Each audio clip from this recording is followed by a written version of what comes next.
Mereka tak ada dokumen, jadi apa update mengenai mereka? Adakah mereka tak ada dokumen? Mereka ada dokumen kan? Mungkin mereka tak ada kerja kat sini. Ya, betul, tak ada kerja. Jadi dari segi kami, akta immigration, akta pasport, mereka comply, betul mereka dapat masuk dengan tu.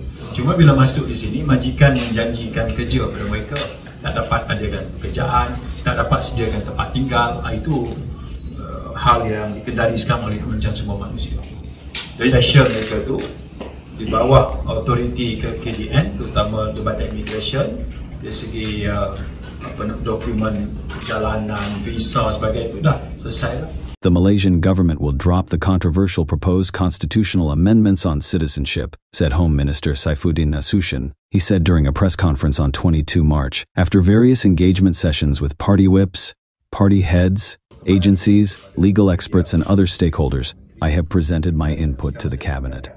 Dengan sokongan sekurang-kurangnya 148, maka pelaksanaan proses permohonan ini, yang maknanya apabila permohonan tentang warga negara diterima, dia harus dilakukan pertama dengan peraturan-peraturan, dengan kaedah-kaedah, dengan mekanisme yang lebih jelas, ya, lebih berhati-hati, lebih cermat, ya, supaya pertama adalah perkara tentang kewarganegaraan ini ditangani tanpa pemohon terpaksa menunggu dalam tempoh yang sangat lama seperti sebelum ini.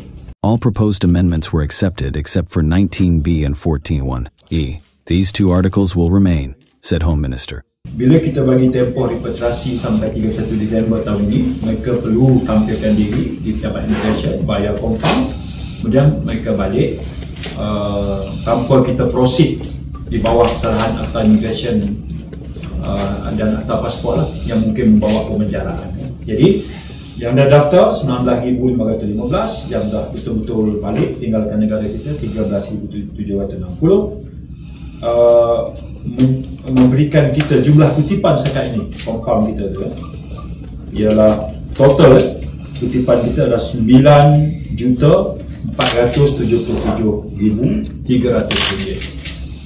Jadi kita terus monitor perkara ini, sebab ini dianggap sebagai satu inisiatif yang penting dalam menguruskan soal keberadaan pendatang asing tanpa izin di negara kita. Okay, bahan yang kedua adalah berkaitan dengan pindaan perlembagaan warga negara. Kabinet tadi berbincang berkenaan perkara ini dan saya telah memberikan input. Pertama, berdasarkan kepada sesi libat urus yang sangat intensif dibuat oleh KDN, melibatkan semua pemegang taruh. Jadi semua sekali, ya. Dan hari ini saya telah buat pembentangan kepada Jemaah Menteri dan kesemua cadangan pindaan setelah kita ambil kira pendapat, termasuk setelah Perdana Menteri sendiri membuat perbincangan dengan ketua-ketua komponen ataupun dengan parti-parti komponen Kerajaan Perpaduan dan juga ketua-ketua WIP Kerajaan Perpaduan.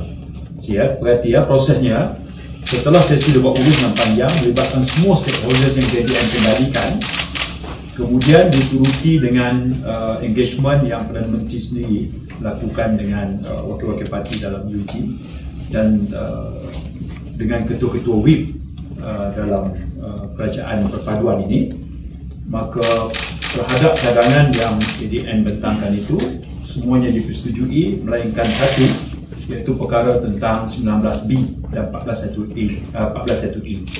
Itu akan kekal seperti mana sebelum cadangan diangkat oleh KDN. Primer Anwar Ibrahim has also held engagement sessions, and the cabinet have agreed with the suggestions made. Kedudukan sekarang ialah mereka kerayaatannya, kewarganegaranya secara kuasa undang-undang. Cadangan yang kami angkat yang kami bentang pada libat urus dan sebagainya adalah kedua-dua ini, 19B dan 14.1 ini kami nak ubah kepada warga negara secara pendaftaran dan kami masukkan dalam pasal baru 15A2. Jadi dengan keputusan kabinet hari ini setelah kita deliberate, maknanya dia kekal 19B dan 14.1 itu kekal asal lah.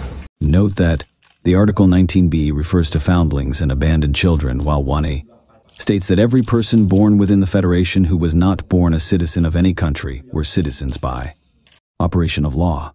Datuk Sri, memandangkan juga urus akan start again pada hari Isnin, sempat tak boleh tengok dalam sesi parlimen? Kita akan bila selesai semua proses ini, kita akan bentangkan secepat mungkin.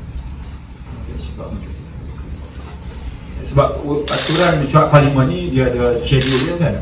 Apabila kita diberi slot itu, maka kita masuk.